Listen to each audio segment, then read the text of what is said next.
Sail Away Stories presents Uncle Wiggily's Adventures by Howard Roger Garris. Part 1. Uncle Wiggily Starts Off.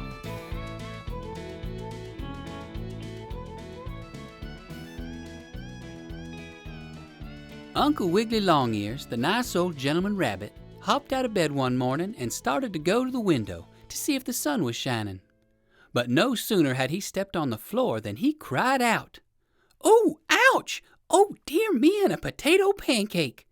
Oh, I believe I stepped on a tack! Sammy Littletail must have left it there. How careless of him!" You see, this was the same Uncle Wiggily of whom I have told you in the bedtime books. The very same Uncle Wiggily. He was an uncle to Sammy and Susie Littletail, the rabbit children, and also to Billy and Johnny Bushytail, the squirrel boys, and to Alice and Lulu and Jimmy Wibblewobble, the duck children, and I have written for you books about all those characters. Now I thought I would write something just about Uncle Wiggily himself, though of course I'll tell you what all his nieces and nephews did too.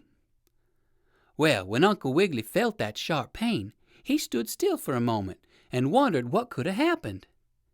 "Yes, I'm almost sure it was a tack," he said. "I must pick it up so no one else will step on it."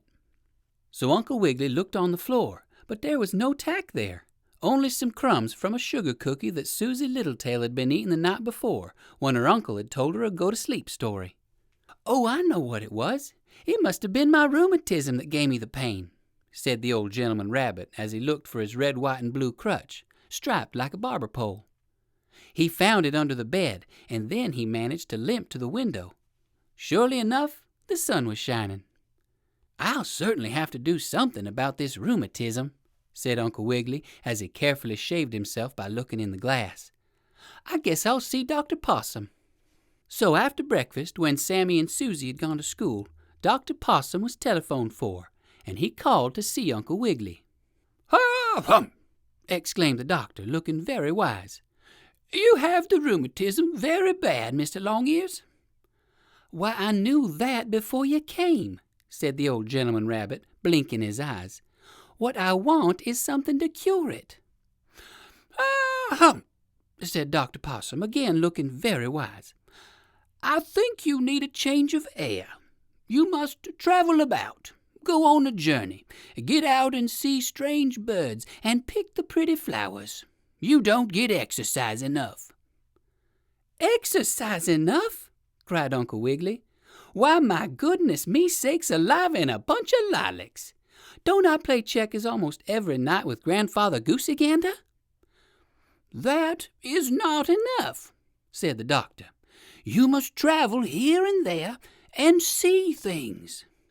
"Very well," said Uncle Wiggily. "Then I will travel. I'll pack my valise at once, and I'll go off and seek my fortune. And maybe on the way I can lose this rheumatism." So the next day, Uncle Wiggily started out with his crutch and his valise packed full of clean clothes and something in it to eat. "Oh, we are very sorry to have you go, dear Uncle," said Susie Littletail, "but we hope you'll come back good and strong."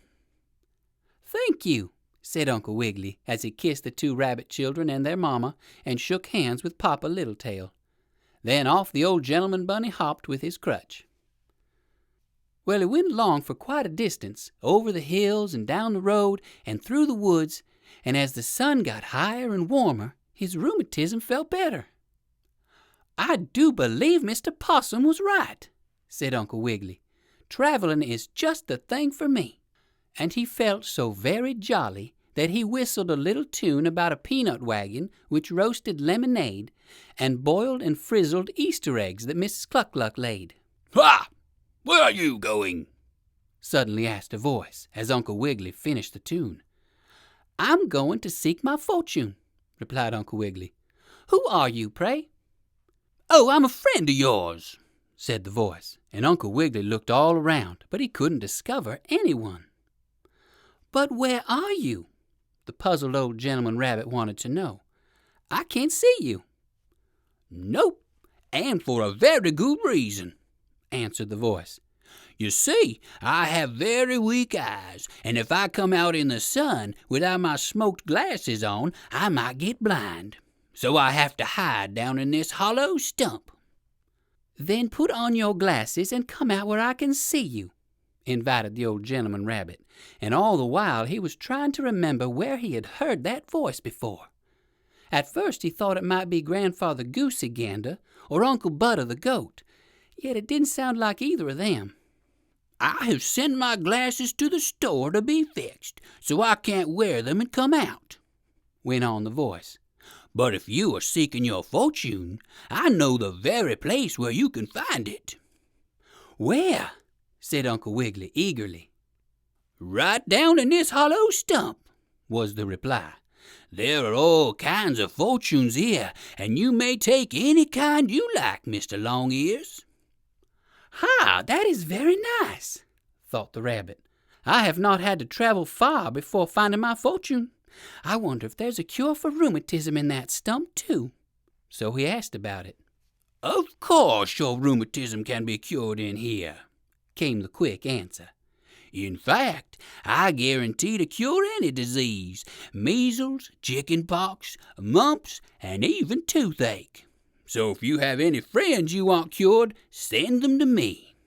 "I wish I could find out who you were," spoke the rabbit. "I seem to know your voice, but I can't think of your name." "Oh, you'll know me as soon as you see me," said the voice. "Just hop down inside this hollow stump, and your fortune is as good as made, and your rheumatism will soon be gone. Hop right down." Well, Uncle Wiggily didn't like the looks of the black hole down inside the stump, and he peered into it to see what he could see. But it was so black that all he could make out was something like a lump of coal. "Well, Dr. Possum said I needed to have a change of scene and some adventures," said the rabbit. "So I guess I'll chance it. I'll go down, and perhaps I may find my fortune." Then, carefully holding his crutch and his satchel, Uncle Wiggily hopped down inside the stump. He felt something soft and furry and fuzzy pressing close to him, and at first he thought he had bumped into Dotty or Willie Lambkin.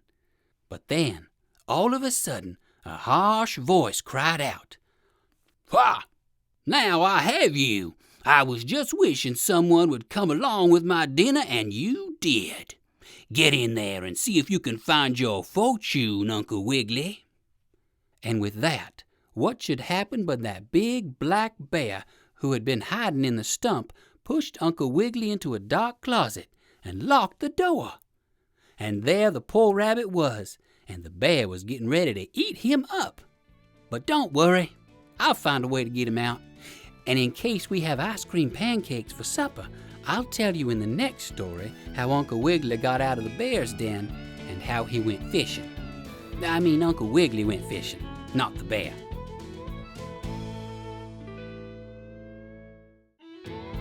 Thank you for listening. This has been a production of Sail Away Stories. All rights reserved. Feel free to share, but please do not sell or alter the content in any way without the express written consent of Sail Away Stories. For more great stories, visit us online at sailawaystories.com.